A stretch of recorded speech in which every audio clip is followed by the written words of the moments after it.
Hi everyone, I hope you're keeping okay. We've put together 10 tasks for the kids to work on. These can be worked on in the house, in the yard, in the garden.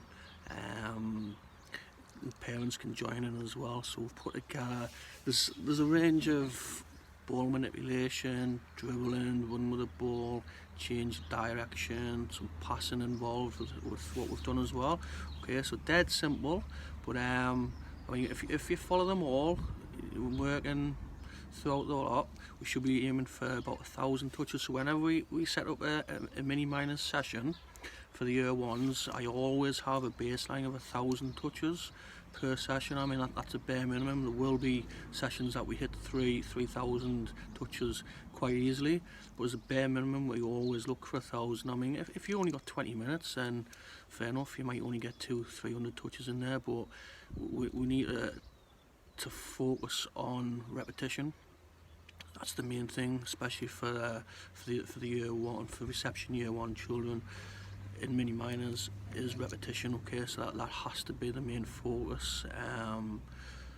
Technique, power, that sort of stuff can come later, but we'll get the repetition. You tend to find that it'll follow on. Okay, so just bear with us over the 10. Layla's done 10 little tasks. Okay, she's 11 years old. She's doing really well. It's not perfect what she's done, but it shouldn't be perfect either. I mean, for children to learn, if sessions are perfect, then probably too easy for them. Okay, so just bear that in mind as well when we're setting tasks together, that it's not too easy, because there's got to be mistakes. To learn, you have to have mistakes. Okay, so we kind of set tasks too easy for them. Okay, so just follow us through. I mean, pause the video. We'll probably do 10 separate videos as well, so we can sort of separate them and you can have a look at them and just work on. So first of all, Layla's worked on shuffles, penguins, whatever you want to call them. Okay, there's about 10 different names for them, but many minors will call them penguins. Okay, dead easy. Just have a practice with them. Lots of touches, okay, and then set little tasks. So you could say, right, how many can you do in 30 seconds and keep a record of them, or in a minute, or 20, whatever you want to do, whatever you feels right for your child. Okay, just set a little task though, so it's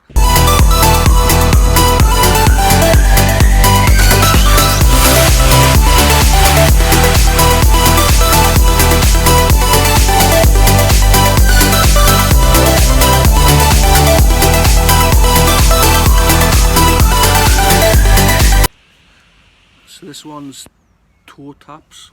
So again, just have a little practice. Let's get them on both feet.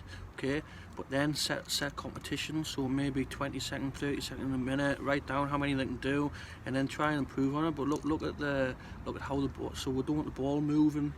Okay, so if we can, just try and get the ball to where it's stood still and on our toes. Okay, so we're not landing flat-footed, toes, and it's quick. And just keep record and see if they can improve the record as we go along.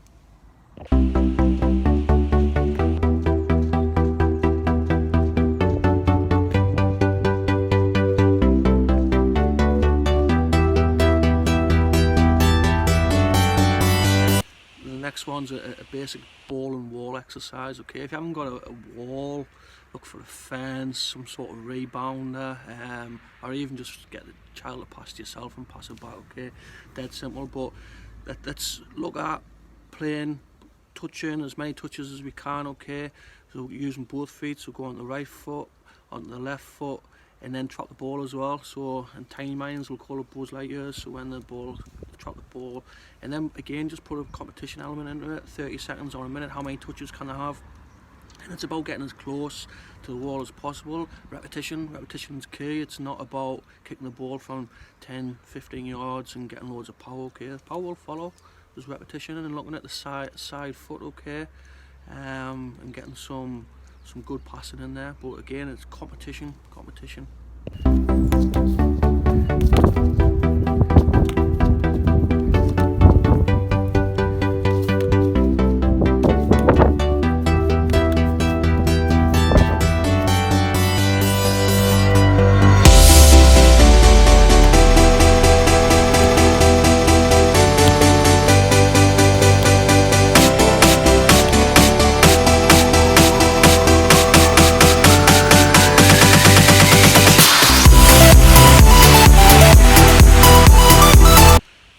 next exercise is knee catch. Okay, so again, both feet, both knees, sorry, should I say.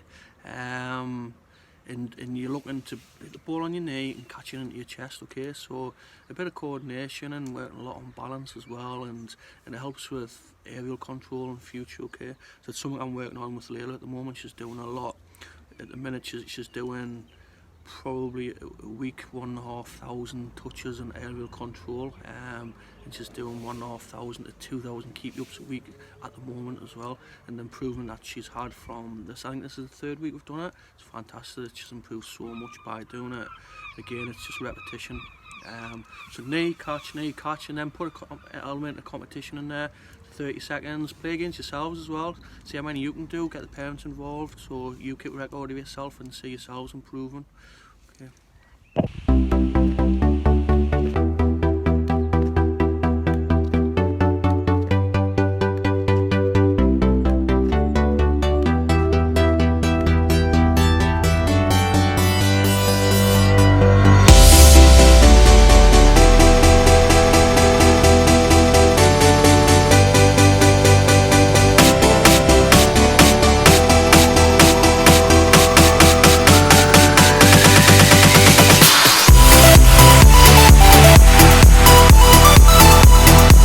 Next one, I mean the kids might find this one difficult. Foot catch, toe catch, whichever way you want to describe it. Okay, you can use you can either bounce, if you wanted to, bounce the ball off the floor then kick it up, or you can just throw it onto the foot and try and catch it. Okay, it will be difficult for someone. I'm expecting them all to get this, but again, if they can just practice, they might get one or two. I don't know, but just practice, see how they get on. They might enjoy it, they might not. If they don't enjoy it, then just persevere with them. Okay.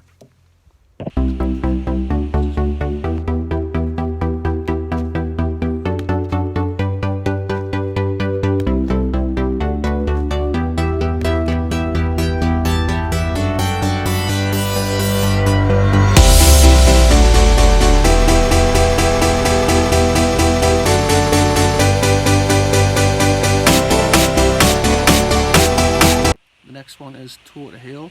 So you're just rolling the ball from your toe to heel without moving your foot off the ball, so it's just rolling backwards and forwards nicely, and you can just use it both on your left and on your right foot. Okay, so I think in the video Layla has part of it, she's got a foot flat on the floor, and then part of it she's bouncing around, but just whatever the kids feel is best for them at the time.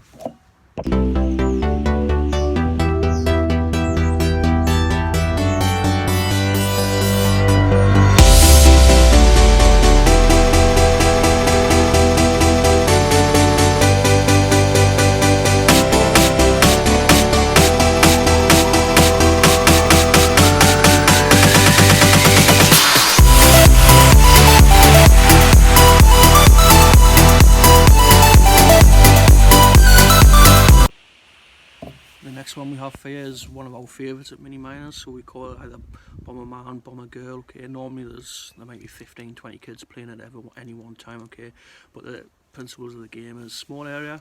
Okay, so I love working in small areas with the groups. You get so many gains from working in small tight areas. Okay, so again, just pick up a little small area, and you basically start off, the child will have the ball dribbling around, and the parent or another child, whoever's going to be involved, just has the ball in hand. So you're trying to dribble around and protect your ball, okay, and you're just going to throw your ball and try and hit the ball. If you do hit it, then just switch over, so the child will pick their ball up and the parent or the other child dribbles the ball along. Okay, so the objective of the game is, I mean, if you speak to the kids, they'll know what the wing mirrors are. We do wing mirrors all the time, so we're always looking over shoulders, okay, and we're working with our high fives as well, so the arms out behind us, just touching, okay. So just that is what the learning elements of Bomber Man. Obviously you're getting a lot of touches in there as well, okay.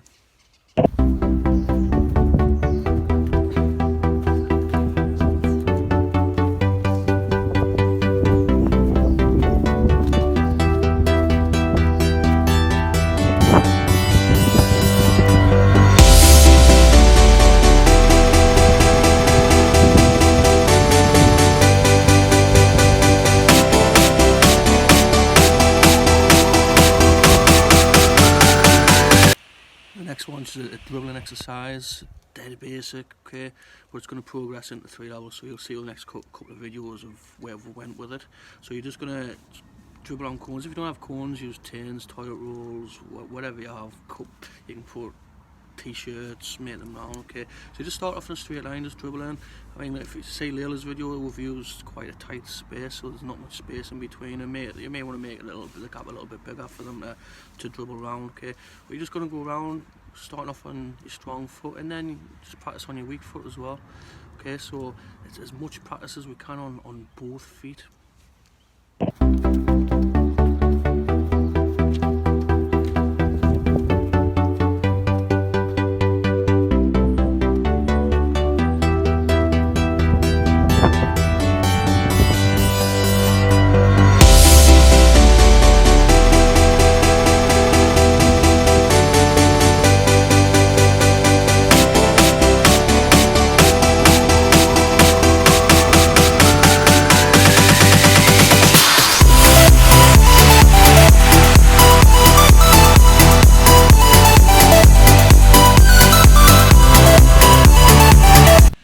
So the progression from the dribbling is just changing into a bit of a zigzag. You can move it into any shape that you like, really. So we've just went into a bit of a zigzag, so it's made it a little bit harder.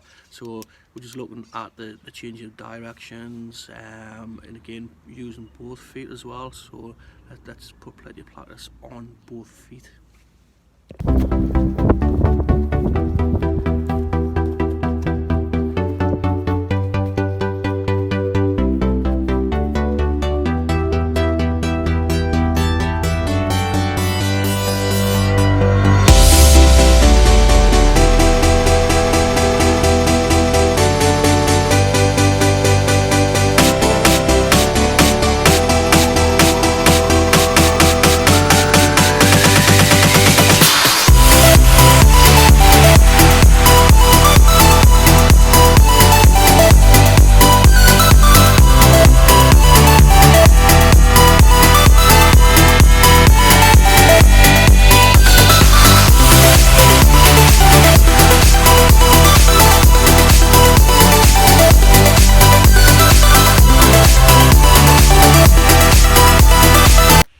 And the final progression is what we call is catch me if you can. So we've set it up as a square, and you're standing opposite each other.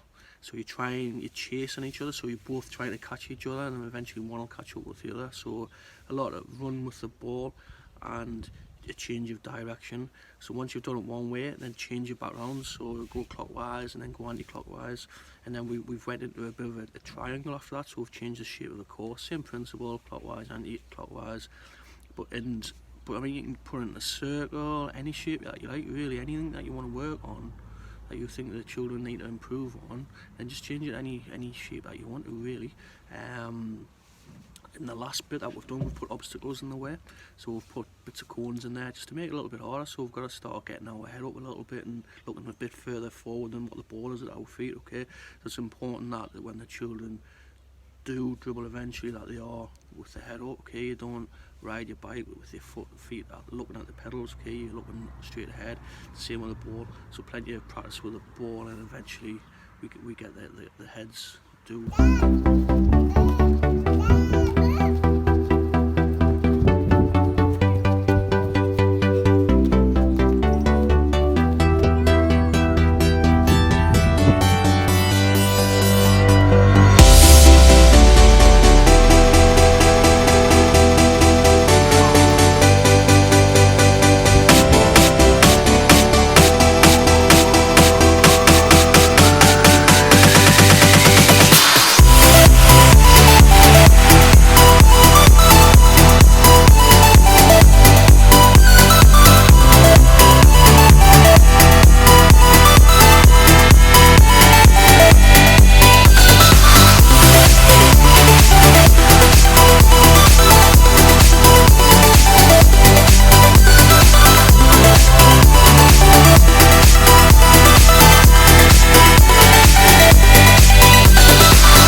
enjoy the video and just find the benefits of working with what we've put together for the kids. We will put a passing session together soon, but remember, over the course of a 7-day period, the children try and touch the ball 3,000 to 4,000 times for them to progress as much as they can. I think